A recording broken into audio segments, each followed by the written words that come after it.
আচ্ছা, কখনো কি ভেবে দেখেছেন গনগনে গরমের দুপুরে যখন চারদিকে আগুন ঝরছে তখন বিদ্যুৎ বা ফ্রিজ ছাড়াই একটা সাধারণ মাটির কলসি কিভাবে জলটাকে এত ঠান্ডা রাখে? এটা কি শুধুই একটা পুরনো দিনের জাদু, নাকি এর পেছনে লুকিয়ে আছে কোনো গভীর বিজ্ঞান?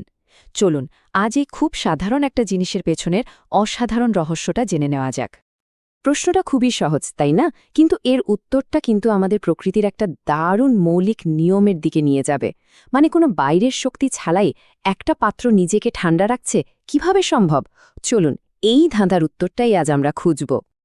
এই পুরো রহস্যের প্রথম সূত্রটা কিন্তু আর কোথাও না, লুকিয়ে আছে কলসিটা যে জিনিসটা দিয়ে তৈরি সেটার মধ্যেই, মানে পোড়ামাটির ভেতরেই। ভাবুন তো, হাজার হাজার বছর ধরে মানুষ এই একই প্রযুক্তি ব্যবহার করছে, আর এর কার্যকারিতা আজও একটুও কমেনি। আসল ব্যাপারটা কিন্তু কোনো জাদুটোনা নয়, এর পুরো রহস্যটা লুকিয়ে আছে মাটির কলসির গায়ে থাকা হাজার হাজার ছোট ছোট অদৃশ্য ছিদ্রের মধ্যে, যা আমরা খালি চোখে দেখতেই পাই না। আর এটাই হলো আমাদের রহস্য সমাধানের সবচেয়ে বড় সূত্র। পোড়া মাটি, যাকে আমরা টেরাকোটা বলি, সেটা কিন্তু একদম নিরেট নয়। এর প্রকৃতি হল সচ্ছিদ্র।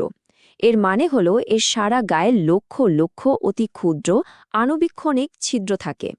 এই ছিদ্রগুলো এতটাই ছোট যে জল হুট করে বেরিয়ে আসতে পারে না, বরং খুব ধীরে ধীরে অল্প অল্প করে চুইয়ে কলসির বাইরের দিকে চলে আসে।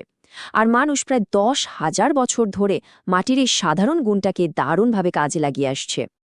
আচ্ছা, বুঝলাম, জল চুইয়ে বাইরে আসে, কিন্তু এই সামান্য জল কিভাবে পুরো কলসির ভেতরের জলকে ঠান্ডা করে ফেলে? এর পেছনের মূল বৈজ্ঞানিক নীতিটা হল বাষ্পীভবন বা ইভ্যাপোরেশন। চলুন দেখি এই প্রক্রিয়াটা ঠিক কিভাবে কাজ করে। খুব সহজ করে বললে, বাষ্পীভবন মানে হল তরল পদার্থের বাষ্প হয়ে উড়ে যাওয়া। কিন্তু এখানে সবচেয়ে গুরুত্বপূর্ণ পয়েন্টটা হল, তরল থেকে বাষ্প হতে কিন্তু শক্তির প্রয়োজন হয়, আর সেই শক্তিটা হল তাপ, যা তরলটা তার চারপাশ থেকে শুষে নেয়। আর এখানেই লুকিয়ে আছে আসল ম্যাজিকটা। তাহলে চলুন পুরো ব্যাপারটা একবার ধাপে ধাপে দেখে নিই। ১. জল কলসির অসংখ্য ছিদ্র দিয়ে বাইরে বেরিয়ে আসে। ২. বাইরের গরম বাতাস যখন কলসির গায়ে লাগে তখন ওই জলটা বাষ্প হতে শুরু করে, আর ঠিক এই সময়েই আসল ঘটনাটা ঘটে। ৩. বাষ্প হওয়ার জন্য যে তাপশক্তি দরকার সেটা ওই জলটা কলসির গা থেকে এবং কলসির ভেতরে জল থেকে শুষে নেয়। ফলাফল, ভেতরে জল তার তাপ হারিয়ে ফেলে আর ঠান্ডা হয়ে যায়। বিজ্ঞানের ভাষায় এই যে শক্তিটা শোষিত হল, একেই বলে লীন তাপ বা লেটেন্ট হিট।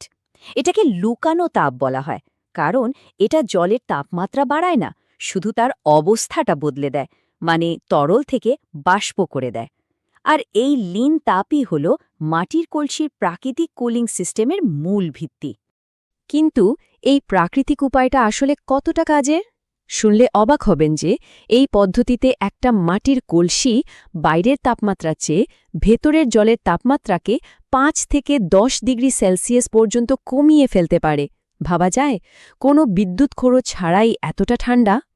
এই পুরো বৈজ্ঞানিক ব্যাপারটা যদি এখনও একটু জটিল মনে হয়, চলুন একে আরও সহজ করে বোঝার জন্য আমাদের নিজেদের শরীরের সাথে তুলনা করি।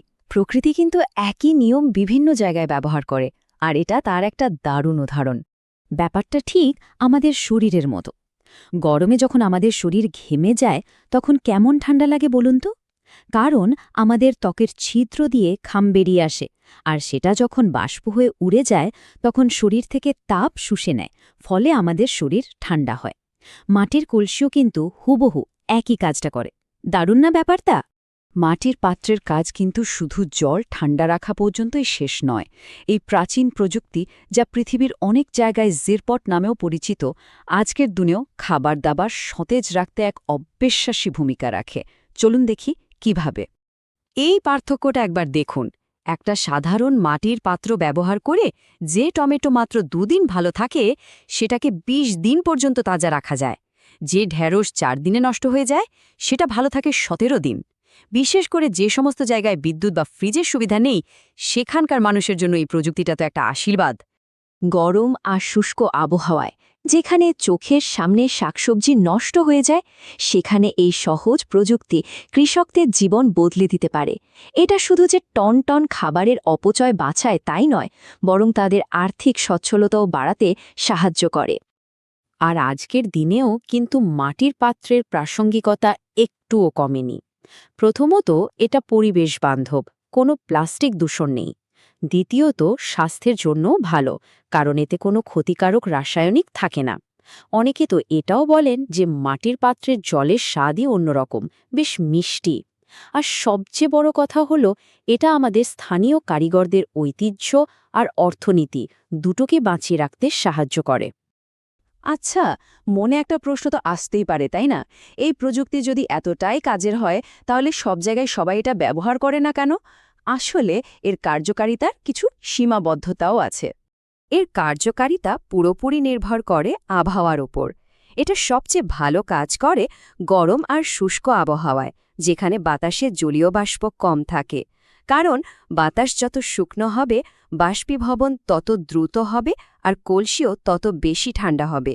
উল্টো দিকে বর্ষাকালে বা আর্দ্র আবহাওয়ায় এর ক্ষমতা অনেকটাই কমে যায়। এই কথাটা হয়তো আমাদের অনেক কিছু নতুন করে ভাবতে শেখায়।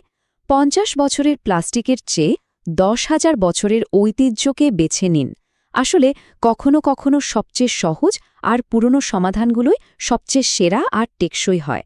আধুনিক প্রযুক্তির ভিড়ে প্রকৃতির এই সাধারণ কিন্তু শক্তিশালী সমাধানকে হয়তো আমাদের সবার নতুন করে চেনার সময় এসেছে।